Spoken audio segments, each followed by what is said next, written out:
स्वागत है आपका मेरे YouTube चैनल संख्या मैट्रिक्स में। और आज मैं अपरिमेय संख्या से रिलेटेड टर्म्स बताऊंगी। 9th क्लास का मैं पहला लेक्चर एक संख्या पत्ती का रिकॉर्ड करके अपलोड कर चुकी हूँ। इस वीडियो को देखने से पहले आप पहले वाला वीडियो देखिएगा, उससे ज़्यादा एक क्लियरिटी आएगी। तो सबसे पहले अपरिमेय संख्या की मैं परिभाषा भी बता चुकी हूँ कि जिसे PYQ के रूप में नहीं लिखा जा सकता, उसे अपरिमेय संख्या कहते हैं। एग्जाम्पल में हो गया √2 हुआ, √3 हुआ, √5 हुआ, √7 हुआ। यानी जिस भी संख्या का वर्गमूल नहीं निकलता हो पूरा, मतलब पूर्णांक वर्गमूल नहीं निकलता हो, उसको अगर अंडर रूट में रहे तो अपरिमेय संख्या होती है।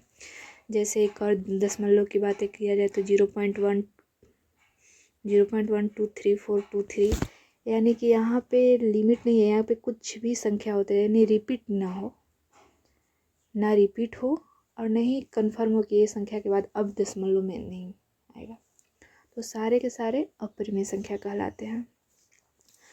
एक आपने टॉपिक है दशमलव में लिखने के लिए कि परिमेय संख्या को दशमलव स्वरूप में लिखें।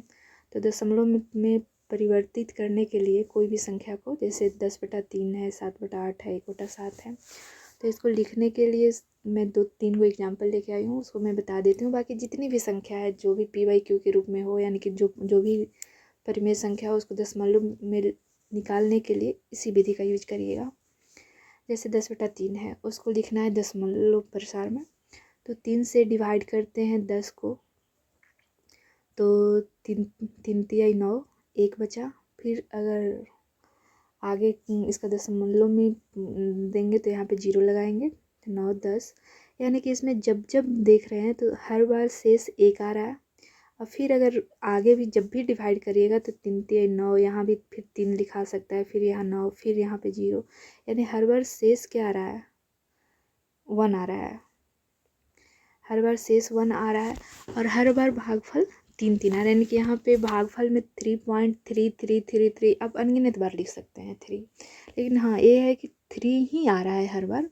तो यानी कि 3 जो है संख्या यहाँ पे रिपीटेड है 3.3, तो 3 अगर रिपीटेड है तो ऊपर में रेकरिंग लगा देते हैं यहाँ पे, यानी कि 10/3 का अगर दशमलव में लिखा जाए तो 0.3 और 3 बार बार रिपीट है, इसलिए 3 के ऊपर रेकरिंग हो जाएगा।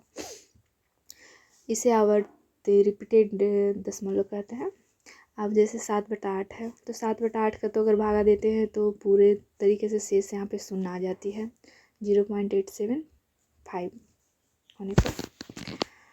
अब एक संख्या और है आपका 1/7, तो अगर 1/7 को अगर भाग देते हैं, 1/7 को अगर दशमलव में चेंज करते हैं तो 7 से अगर भाग देते हैं 10 में, तो एक है पहले, तो एक अगर दशमलव देते हैं तो 0 1 लिख सकते हैं, तो 7 हो गया यहाँ पे, फिर 7 एकम 7, फिर 30 हो गया, 7 चौक 28, फिर 2 7 दूनी 14, 6 7 8 56, 4 3, यानी कि शेष देखिए यहाँ पे शेष 1 आ रहा है। यानी कि अब अगर यहाँ पे 1 आया, तो अगर 1 आने के बाद फिर से यहाँ पे अगर हम 0 लगाते हैं, क्योंकि दशमलव के बाद ऐसे ही, तो फिर से क्या होगा, 7 लिखेंगे, तो फिर से यहाँ पे आएगा 1, यानी कि फिर से यहाँ से जो भी संख्या, जैसे 1 के बाद जो भी संख्या ऐसे रिपीट होते जा रही है, ऐसे फिर से दोबारा आएगा। यानी कि इसमें अगर अगर 1 में 7 से अगर भाग देते हैं तो 0.14285 यहाँ पे मैं लिख के दिखाती हूँ थोड़ा, 14285, और फिर से 14285, फिर से 1428, मतलब इसी ढंग से, यानी कि इतना जो अंक है 14285, ये संख्या जो है रिपीट हो रहा है बार बार। जितने बार भी अगर आप भाग लगाते हैं, जितने लंबा नीचे तक लगाते हैं, तो 14285 रिपीटेड है। तो अगर जो संख्या अगर रिपीट होता है तो ज़्यादा निकालने से क्या फ़ायदा, इसको क्या करते हैं, यहीं पे संख्या के अगर भागफल में ही यहाँ पे छूट गया है, रेकरिंग छूट गया है। यानी कि यहाँ पे 1/7 का अगर दशमलव में चेंज करते हैं तो 0.142857 आएगा।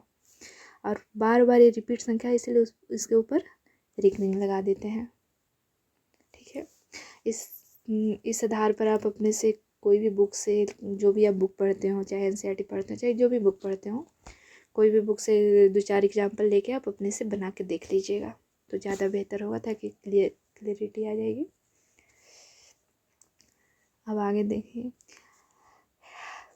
एक चीज़ और पूछ सकता है कि अगर ये दशमलव में दे दिया और यहाँ से क्वेश्चन पूछ दे कि ये क्या है, परिमेय संख्या है या अपरिमेय संख्या है, ऐसे करके ये पूछ सकता है।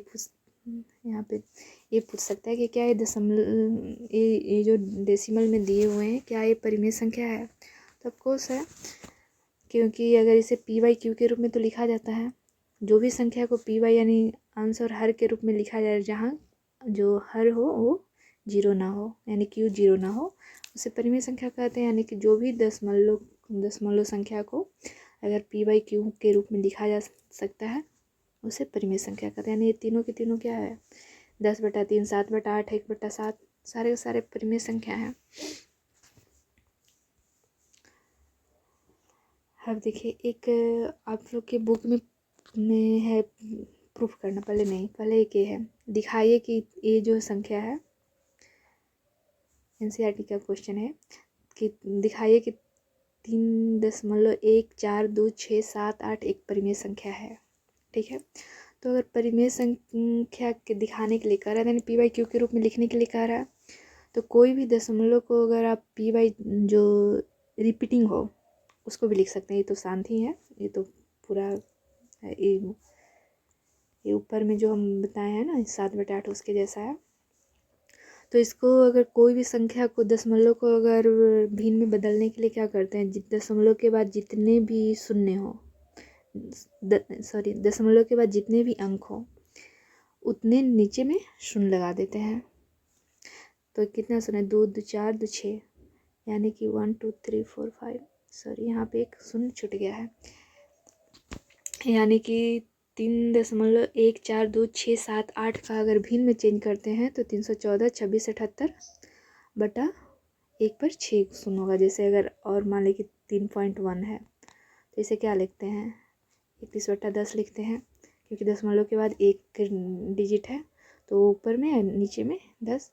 इसी ढंग से अगर मान लें कि एग्जाम्पल हो 0.25 हो तो इसको क्या लिखेंगे, 25/100। इस ढंग से दशमलव को भिन्न में चेंज करने की आसानी तो बच्चा क्लास का है। आगे एक आपके बुक में प्रूफ करने के लिए है कि दिखाइए कि 0.333 अनगिनत बार डॉट डॉट डॉट है, डॉट डॉट डॉट है, इसका मतलब है कि बहुत बार है 3, यानी 3 जो संख्या जो 0.333 जो है रिपीटेड है।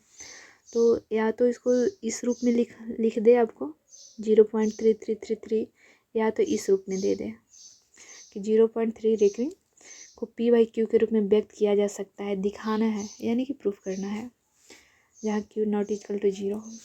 तो ऐसे जो भी संख्या अगर प्रूफ करने के लिए, चाहे कितने भी संख्या हो, इसको भी मैं 2-3 एग्जाम्पल लेके बताऊंगी। बाकी आप लोग मतलब इससे रिलेटेड जो भी क्वेश्चन होते हैं, मतलब अंक चेंज करके आप 2-4 एग्जाम्पल लेके आप खुद से भी बना लीजिए, ताकि और अच्छी तरीके से आप लोग को हो जाए।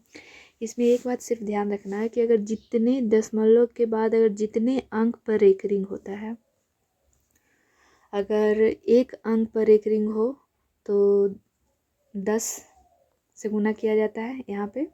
अगर 2 अंक पर रेकरिंग हो तो 100 से गुना किया जाएगा। अगर 3 अंक पर रेकरिंग हो तो 1000 से गुना किया जाएगा। इस बात को हमेशा ध्यान रखें। चलिए, तो मैं पहले इसको देखती हूँ। मैं 1 अंक के पर रेकरिंग और 2 अंक के रेकरिंग वाला भी मतलब बता दूँगी, 2-3 एग्जाम्पल दे दूँगी ताकि अच्छी तरीके से समझ में आ जाए। तो सबसे पहले इस ऐसे क्वेश्चन को सबसे पहले क्या करते हैं कि मान लेते हैं कि ये जो संख्या है वो x है, क्योंकि हमें p/q के रूप में लाना है लास्ट में, कि p/q यानी बट्टा में अंश और हर के रूप में लिख कर दिखाना है। तो सबसे पहले मान लिए कि 0.3333 या 0.3 रेकरिंग दोनों सेम ही है, क्यों, उसको एक्स मान लेते हैं। यानी कि मान लें कि एक्स बराबर 0.3 रेकरिंग या 0.333 आप जितने बार लिखें, ठीक है। अब ऐसे संख्या को अभी मैं क्या बताई हूँ कि अगर दशमलव के बाद अगर एक अंक पर एक रिंग हो तो 10 से गुना करेंगे, 2 अंक पर एक रिंग हो तो 100 से गुना करेंगे, अगर 3 अंक पर एक रिंग हो तो 1000 से गुना करेंगे। तो इसमें सिर्फ 3 पर एक रिंग है तो 10 से गुना करते हैं। तो अगर दोनों तरफ, एक बात ध्यान रखें कि कोई भी चीज़ क्या रहता है, अगर दोनों तरफ क्या रहता है तो उसका वैल्यू में कोई चेंज नहीं होती है। तो अगर दोनों तरफ 10 से गुना करते हैं तो इधर अगर 10 से गुना करते हैं तो 10x हो जाएगा, यहाँ पे अगर x है तो यहाँ पे 10x हो जाएगा। अगर इधर 10 से गुना करते हैं इस संख्या में तो इसका क्या होगा, एक दशमलव इस साइड में खिसक जाएगा, यानी कि इतना में अगर 10 से गुना करते हैं तो क्या हो जाएगा 3.333, आप जितना बार लिख सकते हैं उतना हो जाएगा। हाँ, यानी कि हो जाएगा 10x। अब इस संख्या को, इतना को हम लिख सकते हैं ना 3 + 0.333, आराम से लिख सकते हैं, क्योंकि 3.333 को ऐसे तो आराम से लिख सकते हैं ना। 3 प्लस अगर जोड़ते हैं 0.333 तो इतना ही आएगा, 3.33 ही आएगा। तो लिख सकते हैं 3.0.333। एक बात यहाँ ध्यान रखिए, क्यों 3 + 0.333 है, क्योंकि इसको हमेशा हमें कोई भी यहाँ पे संख्या प्लस x के रूप में ही लाने के लिए, ताकि यहाँ पे वो संख्या x का वैल्यू निकालना है ना, क्योंकि x बराबर माने है ना, तो x को हमें भिन्न में शो करना है। तो यहाँ पे जब भी लिखेंगे तो यहाँ पे ये वाला डिजिट, जो ये वाला जो अंक लिखे हैं उसके प्लस में कुछ संख्या आएगा, प्लस में कुछ संख्या आएगा, उसके अनुसार ही लिखना चाहिए। जैसे एक चीज़ और मैं बताती हूँ इसके लिए, एक अच्छी चीज़ें क्या होती है कि यहाँ पे क्या कर लेंगे कि 3.333 जितने बार लिखा हुआ है इतना लिख कर, और ये जो हम एक्स जो संख्या माने हैं उसको इसमें से घटा देंगे। तो घटाते हैं तो क्या आ जाता है, 3 आ जाता है। हमेशा ये रूल को फॉलो करिएगा। अगर ये नहीं पता चल रहा है कि यहाँ पे 3 प्लस इतना क्यों लिखे हैं, तो हमेशा एक काम करिएगा कि जितने भी संख्या हैं, जितना 10x किए हैं, 100x किए हैं, जो भी हो, उसमें यहाँ पे जो आएगा उसमें से जो x माने उस संख्या को घटा दीजिएगा। तो उतना प्लस ये जो संख्या ऐसे भी दो इस संख्या को अगर मान लें कि इसमें से घटाते हैं तो इसको जोड़ते हैं तो ये संख्या आता ही है। तो यानी कि 3 + 0.333 बराबर 3.333 हो सकता है।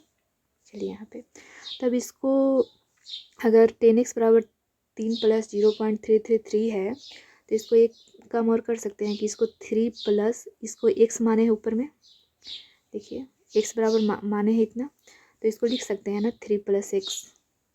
तो यानी कि 10x, अब ये x को इस साइड में ले जाएंगे तो प्लस में, तो इस साइड में माइनस में आ जाएगा, यहाँ पे 3 के 3 ही रह जाएगा। तो 9x बराबर 3, इसलिए x बराबर क्या हो गया 1/3, ये प्रूव हो गया। और 1/3 क्या है, p/q के रूप में है, जहाँ q ≠ 0, यही दिखाना था। एक एग्जाम्पल और लेते हैं।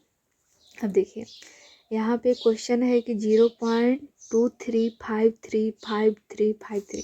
एक बात यहाँ ध्यान रखिएगा कि यहाँ पे 0.235 है, तो यहाँ पे 2 बार बार रिपीट नहीं है, यहाँ पे सिर्फ रिपीट है 353535। तो यानी कि इसमें सिर्फ 35 पर रिकरिंग होगा, यानी कि इसको ऐसे लिख सकते हैं 0.235 और 35 पर रिकरिंग। अब इसको दिखाना है p/q के रूप में।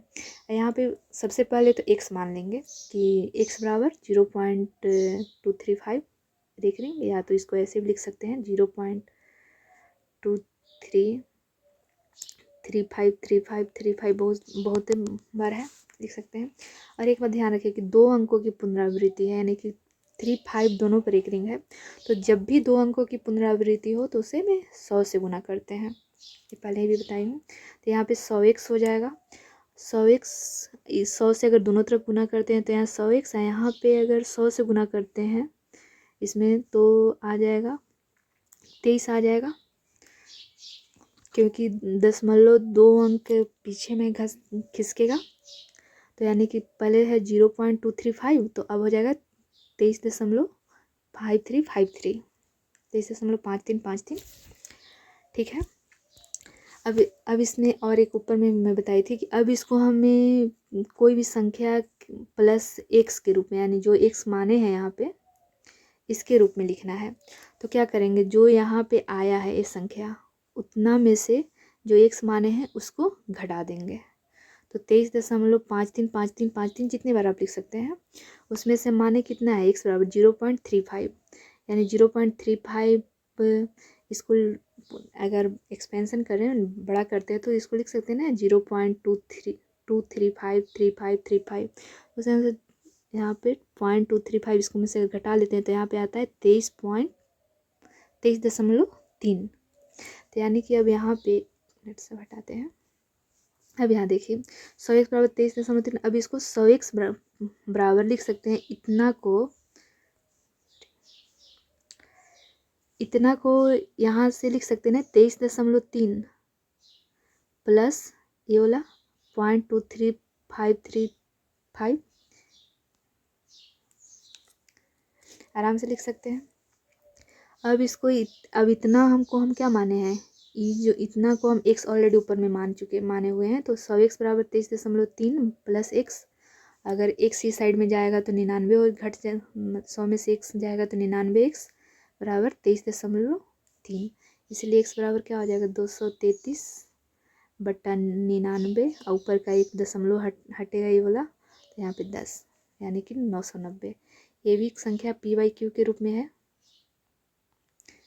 यानी कि दो संख्या प्रूफ किए कि ये संख्या को p/q के रूप में दिखाना है। ये आप लोग का शायद 5 नंबर का क्वेश्चन आता होगा एग्जाम में, क्योंकि 5 नंबर से कम में प्रूफ नहीं आना चाहिए। तो अगर बाय द वे दे देता है कि प्रूफ करें या दिखाएं, तो इस विधि से दिखा सकते हैं।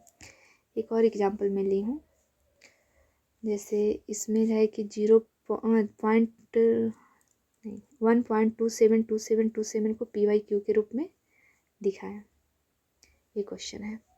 अब यहाँ पे ध्यान से देखिएगा, क्या है 1.272727, यानी कि रिपीटेड क्या है, खाली सिर्फ 27, यानी कि 1.27 को रेकरिंग लिख सकते हैं, आराम से लिख सकते हैं।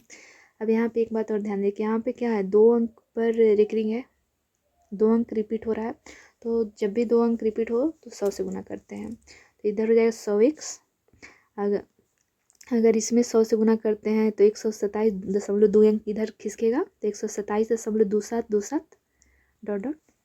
अब यहाँ पे देखिए, अब हमें लिखना है कि इसको 127.27 को कैसे लिख सकते हैं। यहाँ पे ये वाला लिखने के लिए लिखने का विधि है कि जब भी ये इतना हो जाए, इसके बाद उसको क्या करते हैं, इतना ये संख्या लिख देते हैं। यहाँ पे पहले 127 लिख दिए, और ये जो हम माने हैं x, इसको घटा लेते हैं इसमें से।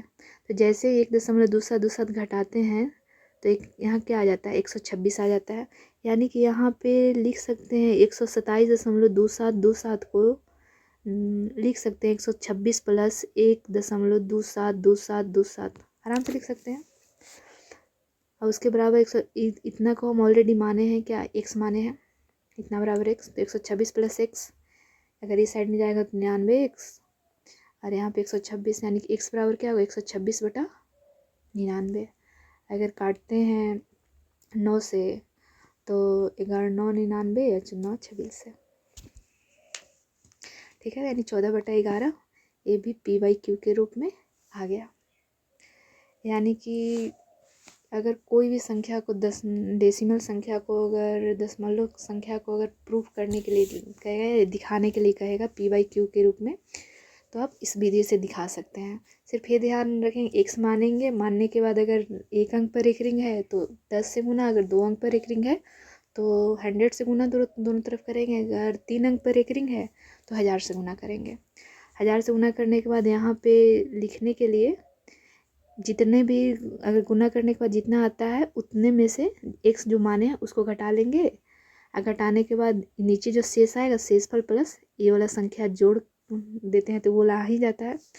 तो उस ढंग से लिखकर और आप प्रूफ कर सकते हैं p/q के रूप में। उम्मीद करती हूँ कि आपको लोग को समझ में आया होगा। यहाँ पे एक मैं लिखी हूँ कि परिमेय संदशमलव प्रसार, या तो शांत होता है या आवर्ती होता है, यानी कि या तो शेषफल 0 हो जाए या तो रिपीटेड संख्या के रूप में आए, यानी कि रिपीट हो 2 3। और अपरिमेय संख्या का दशमलव कभी रिपीटेड भी नहीं होता है। जैसे √2 का अगर आप वैल्यू निकालते हैं या पाई का वैल्यू निकालते हैं या √3 का वैल्यू निकालते हैं, जब भी वैल्यू निकालिएगा तो एक √3 का अगर वैल्यू निकालते हैं तो कभी भी पूरी तरीके से कटेगा, कभी नहीं कटेगा। या √2 का वैल्यू निकालते हैं, मैं √2 का वैल्यू निकालना है, आप लोग को तो रूट का वैल्यू निकालने आता ही होगा। जैसे √2 का वैल्यू यहाँ पे कुछ अंक तक ले मैं लिखी हूँ, बाकी बहुत सारा अंक होता है। मतलब कभी ये रिपीटेड होता है न शांत होता है, मतलब न शेषफल शून्य आता है। तो 1.4142135 इसी ढंग से हर बार संख्या अलग अलग संख्या ही आते रहता है। इसी ढंग से पाई का वैल्यू भी इस ढंग से आता है 3.145926553 इस ढंग से रिपीटेड कभी नहीं आएगा। इसीलिए पाई को अगर जहाँ भी पाई सिंबल के रूप में है, यानी कि इस फॉर्म में है, तो उसे अपरिमेय संख्या कहते हैं। लेकिन अगर वही पाई का अप्रोक्स वैल्यू हम लोग लेते हैं ताकि कैलकुलेशन सही हो, तो उसमें 22/7 जहाँ भी लिख देते हैं तो वहाँ पे परिमेय संख्या हो जाती है। लेकिन अगर वही पाई लिखते हैं वहाँ ये अपरिमेय संख्या होती है, इस बात का ध्यान रखें। अब जैसे दो परिमेय संख्या के बीच में परिमेय संख्या निकालना था, वो तो हम लोग सीख लिए हैं, पिछले वीडियो में ही मैं बताई हूँ। अब है कि दो अपरिमेय संख्या निकालना हो या 4 अपरिमेय, कोई भी, चाहे वो परिमेय संख्या के बीच में अपरिमेय संख्या निकालना हो या अपरिमेय संख्या के बीच में अपरिमेय संख्या निकालना हो, दोनों क्वेश्चन आ सकते हैं। तो इसके लिए एकदम परिमेय संख्या के निकालने से इजी मेथड है दो संख्याओं के बीच में अपरिमेय संख्या निकालना। जैसे मैं एक एग्जांपल लेके बताई हूँ, जैसे 4 और 5 के बीच में अपरिमेय संख्या निकालना है। अगर आपको जितनी भी संख्या निकालना हो तो एक बात का ध्यान रखिएगा कि 4 से जो बड़ा हो और 5 से छोटा हो, तो 4 से बड़ा कुछ भी 4.123 या 4.523, हाँ, लेकिन 4.999 मतलब 5 नहीं होना चाहिए, इस बात का ध्यान। अब कोई भी जो रिपीटेड ना हो, हमेशा चेंज कर करके नंबर आता हो, वैसे कोई भी संख्या अपनी मर्जी से लिख सकते हैं आप। लेकिन एक बात ध्यान है कि 4 और 5 के बीच में ही रहना चाहिए, लेकिन 4 दशमलव कुछ जो भी हो, लेकिन 5 से कम होना चाहिए। कोई भी जो रिपीटेड ना हो वो संख्या, और कोई भी दो परिमेय या दो अपरिमेय संख्या के बीच में अगर अपरिमेय संख्या भी पूछे तो अनगिनत अपरिमेय संख्या भी होते हैं। तो इसमें तो कोई भी, जैसे 2 और 3 के, जैसे यहाँ पे 4 और 5 है, इसे यहाँ पे तो मैं एक दिखाई हूँ 4.123 या 4.52 कुछ भी लिख सकते हैं, लेकिन 4 लेकिन हाँ रिपीटेड नहीं होना चाहिए, क्योंकि अपरिमेय संख्या रिपीटेड नहीं होता है। जैसे हमें एक एग्जाम्पल मान लीजिए 2 और 6 के बीच में मान लीजिए निकालना है अपरिमेय संख्या। 2 क्या है? परिमेय संख्या। 6 भी परिमेय संख्या। लेकिन अपरिमेय संख्या अगर निकालना हो तो यहाँ पे 2.456 3 याद रखिए, PYQ के रूप में नहीं लिखा जाता है, दशमलव ऐसे निकाल सकते हैं, कुछ भी लिख सकते हैं, यानी कि रिपीट नहीं हो रहा है। 3 2 4 5 कुछ भी लिखें, या यहाँ 5.234213 5, लेकिन रिपीट नहीं, कोई भी संख्या अपने मन से उठा के लिख सकते हैं।